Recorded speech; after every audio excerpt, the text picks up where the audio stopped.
Place à votre journal de l'écho avec Vicky Bogart. Bonsoir Vicky. Bonsoir. Alors on va commencer par le Bénin où on apprend l'agriculture biologique. Oui, c'est une ONG qui est à l'origine de camps d'entraînement, comme ils disent, pour apprendre des techniques pour cultiver tout en respectant l'environnement. Il y a aussi des cours de marketing, des rencontres avec des entrepreneurs qui ont réussi. Je vous propose d'ailleurs d'écouter l'un des formateurs. L'agroécologie veut qu'on nourrisse le sol. Et le sol va ensuite nourrir la plante et la plante va nous nourrir. À partir du moment où on fait ça, je pense que le pari est gagné et les rendements sont au rendez-vous. Oui. Et les participants partagent déjà cette même vision. J'ai remarqué que tout ça, et pour pouvoir réutiliser encore la terre après l'utilisation des pesticides, tout ça, ça devient compliqué.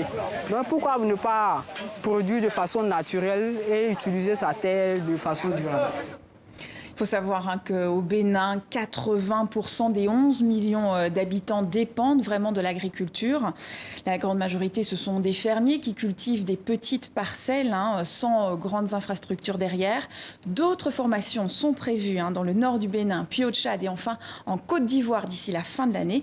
Et l'objectif de l'ONG est vraiment d'encourager l'autosuffisance alimentaire sur le continent africain. Car 2/3 des terres arables, c'est-à-dire des terres qui sont prêtes à être cultivées dans le monde, elles se situent en Afrique.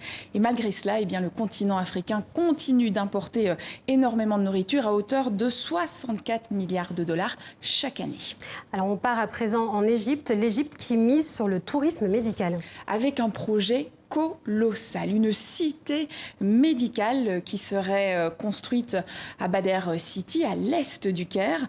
Un peu plus d'1 milliard d'euros devraient être dépensés pour construire 13 instituts médicaux spécialisés, des lieux de soins avec 2000 lits, un héliport, un hôpital universitaire. L'idée est vraiment d'attirer des voyageurs du monde entier et 10% des lits devraient quand même être réservés aux Égyptiens défavorisés. Rappelons quand même que dans le pays, il dispose à peine de 2 lits d'hôpitaux pour 1000 habitants. Par comparaison, en France, on est à 7 lits pour 1000 habitants.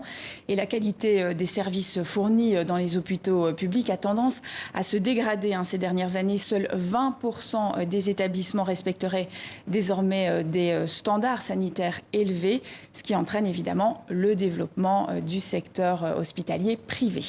Et en bref, Vicky, en Ouganda, la population se mobilise contre le financement d'un pipeline. Oui, alors c'est un projet d'oléoduc long de plus de 1400 km. Il doit permettre de transporter du pétrole ougandais vers la Tanzanie.